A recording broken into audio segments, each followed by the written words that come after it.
You mentioned that like Resident Evil has a particular save file. Do you kind of want to talk a little bit about what that looks like, and what is your opinion on checkpoints in games? Should they have them? Which games warrant them?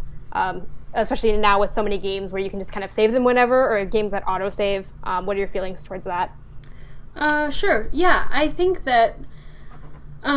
So I talk about Resident Evil a lot because it's, it's part of my childhood and I grew up with it. It's changed so much over the years. And when I was younger with the earlier games, you had to have an ink cartridge and you'd have to find a typewriter to save your progress. And so that could be really difficult depending on where you were at in the game, or, how frequently you save.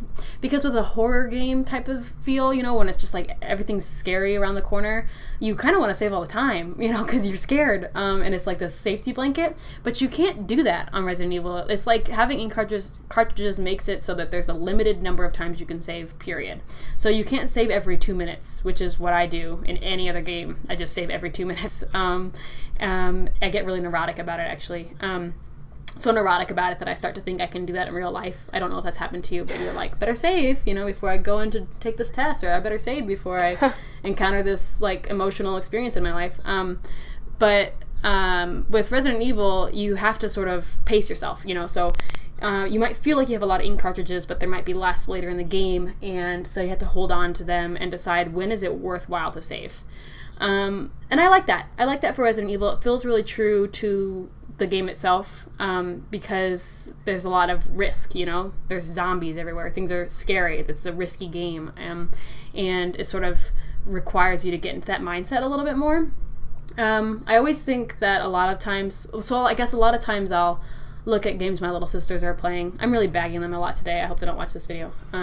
And they'll be playing a game and they'll kind of complain about it or whatever, and I'll think, you kids, you have no idea how hard it was back in the day to be a gamer, because they have saves that are like, they autosave all the time. It's always autosaving. You never lose a save. And of course, I play those games too, but I feel a little superior because I have this background where that wasn't really the case.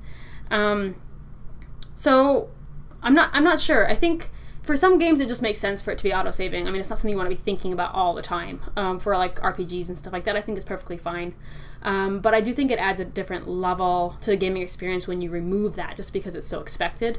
Don't Starve is another one that comes to mind for me. I've been playing that a lot with our friend Catherine, and it doesn't save at all, and it also doesn't pause, So, I mean, you can save the server when you get off, but you can't, like, save it without completely getting off the game. And you can't pause while you're in game. And then if you die, you're dead. You have to start the whole game over. There's nowhere to reload. So I think that's really interesting, and that makes sense because it's a survival game. If you die, you didn't survive. You failed the game. As per usual, I'm kind of in the mode of being a case-by-case basis what works best. I don't think every game can do the same save system. Right. So I'd like to, since we're talking about like case-by-case basis, however you say that word. You mentioned RPGs. It makes sense to autosave. How do you feel about the fact that Pokemon is not an autosave game? Oh, I think Pokemon's a little different because... So I guess when I think of RPGs, and RPGs is such a broad term. When I was thinking of RPGs, I'm thinking things like Fallout and Skyrim and things like that, where you walk in a building and it autosaves for you.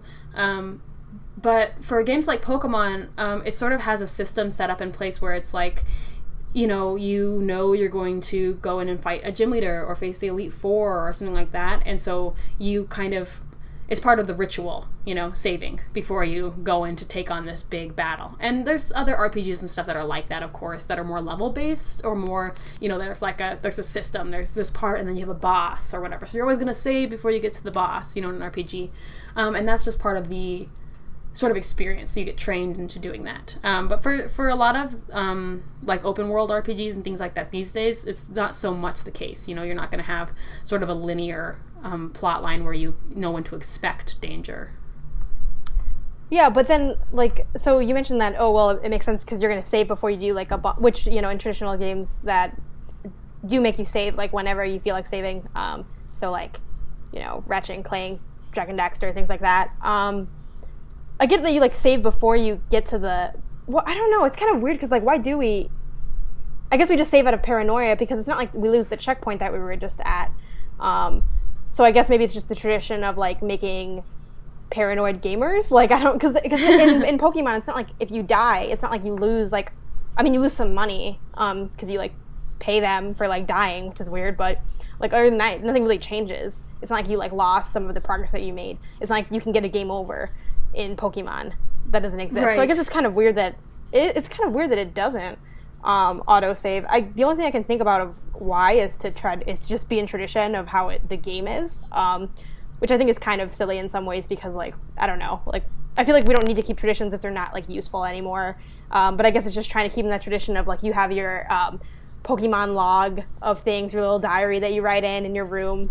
So I guess that's kind of what it's trying to replicate. And it's now like the, you know, in the newer games like Alpha Sapphire Remake and in X and Y, it's a little like icon of like you take out your little book and you like journal in it. Right. So I guess it's like trying to mimic that documentation aspect. But on the save conversation, I have to pose another question to you about that. So I'm thinking about like different games and how they have their saving methods. And now there are games that have like save checkpoints, like Mario has a save checkpoint in the middle of the levels. It's a little flag and you run by it and it turns, and that's how you know that that's your checkpoint. And in God of War you have little like glowy areas and you stand in there and then you save your game. How do you feel about games that have checkpoints but they're not visible checkpoints? And what warrants a visible checkpoint? Like why should it be visible and why shouldn't it be visible? That's a hard question. Yeah, I think that having a visible checkpoint is really nice sometimes for me because I sort of know what to look for. It starts to become a part of a strategy for your playing. You know, you're like, well, how far back was my last checkpoint? What kind of risks do I want to take considering that I don't know when the next checkpoint will be? But you kind of know what it looks like and you know what you're looking for. That kind of thing. I sort of think of Unravel. That's exactly what I thought of. It's exactly the game I had in mind. Yeah, because they have those little, you know, you get like new yarn at like the checkpoints, but it also like it ties a knot there, you know, so that you can't go back past it anymore. And I think sometimes I'm like, I just got to get to that checkpoint, but it's like sometimes it's hard because your yarn runs out right before it, and so you have to think really, but you can see your objective, so that's important. You can see what you're going for, but you have to figure out the best way to get there. And that's a lot more intentional, it seems, in Unravel than other games. One that comes to mind for me is I think Final Fantasy X had visible checkpoints like that. It's been ages since I played it, but and those just kind of came about every now and again. You had to keep your eye out for them. So it was part of intentional gaming, I think. With invisible checkpoints, a lot of times it just feels like an autosave, you know? It's sort of like, you know, you're just going through the game and you hope you had a autosave recently, and sometimes you'll be annoyed because you're like, why didn't an autosave back then? It should have autosaved then, but it popped me all the way back here. So it just doesn't feel like something I think about as a gamer. It's not something that comes into mind at all. But I will say about checkpoints in general, that's one thing that was sometimes frustrating to me as a gamer, especially when I was a kid, because you don't make your own schedule, you know? So, like, I might need to go somewhere. Like, my mom's like, you know, if I'm like this 10-year-old trying to play Final Fantasy X and I can't find a save point, and my mom's like, we have to go right now. I'm like, okay, do I leave my PlayStation on for the next, like, 4 hours while I'm gone, or do I turn it off and have to go back to my last save point? So that was always a dilemma for me as a child. I think video games have caused me a lot of problems as an adult, psychologically, but it's all right. It's worth it. Yeah, so those are my feelings about checkpoints. I don't know if you had any different feelings about that. I know Unravel is one of our big connections. We always come back to it, which is weird. Yeah, a little bit. We probably need to play more games, but like, well, I think the reason I think about that game a lot is it feels like, I don't know, it feels like it has a lot of very like standout elements of what makes a game a good game, even though I don't think Unravel is necessarily like an incredible game or anything. I think I gave it like an 84 or 87 when I reviewed it for Bit Cultures, which is still pretty high, but like I think it just had a lot going on in it. That's why it keeps coming to mind, especially with indies being more popular. But I think as far as checkpoints, I think at this point in my life, I'm gonna take a hard stance, because I feel like we're always saying, oh well, you know, it depends on the developer's vision and, you know, the experience. No, screw that. I'm gonna take a hard stance. I think what I want out of a game is I either want some type of visible checkpoint, preferably not quite as visible as the God of War checkpoints, which are just like you walk up to it and then you hit like save game. It's like it's kind of kind of takes you out of the immersive experience. Like, I can't imagine after seeing the new God of War trailer that they're going to have those kind of checkpoints in that game, because I don't think it would fit with the world they're creating anymore. And Mario has checkpoints because it's like Mario's classic, 2D platformer. Even when they're 3D, it's in that very like old school video game esqueness, so it's fine. But I don't like invisible checkpoints. I think it should just be auto-saving, or they should be visible, because there's been so many times where I'm playing a game and I'm like, okay, I hope that the checkpoint is near here, and then it's not, and then you got to go all the way. Especially for me, like I'm very open about that. I'm not that good of a gamer. I've been playing for years and years. I started when I was like 5 or 6, playing video games, and as a gamer, I always really hated how, like, let's say you have part A, B, and C, if we're going left to right in the screen, and A is pretty easy, and like B is easy, but D is the invisible checkpoint, and I'm like, now I have to do A and B all the time because C is really hard, and it's really frustrating because I'm like, can't you just put me next to C, because this is the only part that's actually hard. So the only thing that happens is you get really, really good at A and B, which I guess, there's some merit to that. There's some, but not enough, in my opinion. Right. So for me, I either want it auto-saving all the time or give me visible checkpoints. The invisible ones, I feel like they're just cruel. Like, why do I have to redo this thing over and over again? The only thing I actually have to do, it'd be like if you got something wrong, like when you get your test back and you're allowed to do corrections, you correct the things that are wrong. You don't go through the whole test again and just to fix those parts. It doesn't make any sense. So yeah, that is my official stance, I think, on checkpoints. That's fair. Really? You're not going to give me any more grief about that? I'm a little disappointed. No, I think, well, because this is the thing. It's like, that's your hard stance. I understand why that's your hard stance, but I'm still going to be pretty hippie about it, so, and since I'm being hippie about it, it doesn't bother me that you have a hard stance. I mean, as far as hard stances go, I mean, I think that, I think I have one, like it's not exactly a hard stance, but it's sort of like a call, to developers. As regarding save files, I think that it would really benefit game developers to not baby gamers so much, as far as saving goes too, because I think so much of gaming these days is a lot of like, well, we don't want to make you redo anything, or we don't want to, and I get that from like a practical standpoint, like you don't want people to get bored doing the same thing over and over again, but I think it would benefit so many gamers to have games that are hard to get through, or where you lose your progress, or like, I think that's why I like games that are sort of one life gaming, where there's really no save file, even though you technically save because you get off, at some point in your life, but Hopefully, yeah, but when you die, you die and you delete that save file. I really like playing like that, because it's like, even though I'm not that good. It's not like, oh, I play One Life Gaming because that's the only thing that entertains me because I'm an amazing gamer. That's not true. I'm very bad. I die very often. But I think it adds so much more value to the game I'm playing, because I don't know, some games it feels like they're designed for you to beat easily and to never have to do anything over again. You know what I mean? Like, and that to me is not fun. So I think that's my hard stance, is people need to start treating us like we're not fragile as gamers, even though most of us are. I was just about to say, I'm like, I am fragile. I think on that, I don't know if I fully agree with that. I think I'm going to disagree with that a little bit, because, and maybe that's because, like, I suck. Maybe that's why I'm disagreeing with it. I'm like, actually, and I don't necessarily want games to be so easy that, like, the big critique of AAA games today is, you pay $60 to beat a game because the game, like, basically is really easy, which I think can be true a lot of times. But, like, I think my favorite mode of difficulty, not necessarily talking about, like, easy, normal, hard, but my favorite type of difficulty is when the game is pretty easy. You can go through it without too much pain. So, games like Unravel, games like Yoshi's Woolly World, games like Super Mario Land, Super Mario 3D Land, Super Mario 3D World, those types of games, where it's like, this is pretty easy, a couple hard worlds, could be a couple hard levels, but pretty simple. But if you want to, like, collect a lot of the things, then it's no longer an easy game. Like, yes, you can take point A to point B is not that hard, but point A to point B like collecting different items in it. Like in Mario, you have the gold coins.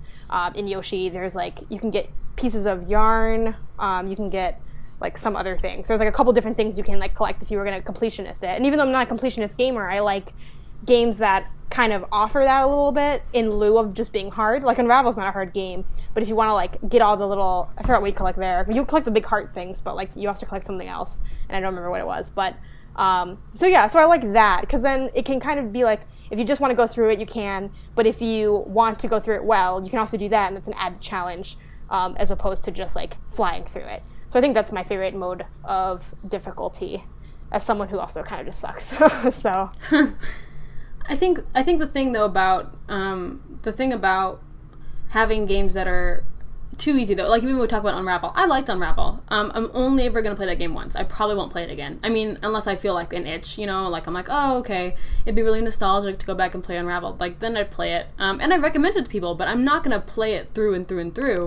But games where I lose progress, like games that don't let you save as often, or games that make it hard for you to just go back and start from where you left off even though you died like 80 times, they kind of get boring for me a little bit. And that's why I like Don't Starve so much. I think I've logged hundreds of hours in Don't Starve, and I've played it all summer with Catherine, and I played it, I don't know if you remember, at the end of our last semester at college, I was like obsessed with Don't Starve. It's because I kept dying and you have to start over, and I'm like, this time I'm gonna be better. And maybe that's because I'm an obsessive freak, but I think the video game world is full of obsessive freaks, and so I don't know, I think I'd like more games like that, and they're out there too. There's some like that out there. I just have to keep looking for them, but whatever. I think as far as just speaking more specifically on save files, I kind of got a little bit off track on the last point I made, but I think I definitely agree with your like nostalgia / appreciation for Resident Evil save file system, because like I encountered that probably for the first time, like a save file system like that, or save system, when I played Ori and the Blind Forest, which has like the way they do their saves is you get like these orbs. I kind of forget all the specific words because I haven't played the game in a long time, and you need a certain amount of like orbs to basically create I forgot the name they give their like save area. But, like a life link or something like that, a soul link or a spirit link, some type of link. So to actually save the game, you have to use those, and once you use those, now they're gone, and now you need to get them again to save. And it's not, like, super hard to get them, but, like, you only get so many of them, so, like, it's kind of, I know for me playing that game, and I kind of like that because it gives more freedom to the player in some ways. Like, it can be frustrating, but, like, for me, like with my point earlier with the invisible saves, where I'm like, either be visible, let me do it myself, or like don't just auto save it, because like in Ori I could go through something really hard and I'm like, that was really hard for me, I'm gonna save this now because I'm not doing that again, and then I can make the decision on my own, and I really like that, and it made me, I think, not a better gamer, but I was a little more thoughtful having to also think about saves, because then I was like, okay, well, like, do I want to save now, do I want to wait it out a little bit more? And they had a couple like save areas, very like Metroid 2D looking-esque. They were kind of like little platform things where you went in, that's where you also got your ability. So those are the only save checkpoints built into the game. The other ones you make your own. And I kind of like that. I think I like in general when I get some autonomy over like my game experience, but like in a more like, obviously I'm the gamer, so I have autonomy over it, but like over how my character progresses through the game, in terms of like Ori also has the ability tree, so you can get like amp up different abilities, and I eventually filled my whole thing because I like just wanted to collect all this stuff. And I think that's a game I played more thoroughly than other games, because I think it had just enough to like make some challenge, but not so much that it was necessarily like gut-wrenching to go through, but they had enough gut-wrenching moments to kind of keep you into the campaign, and I really like that about that game.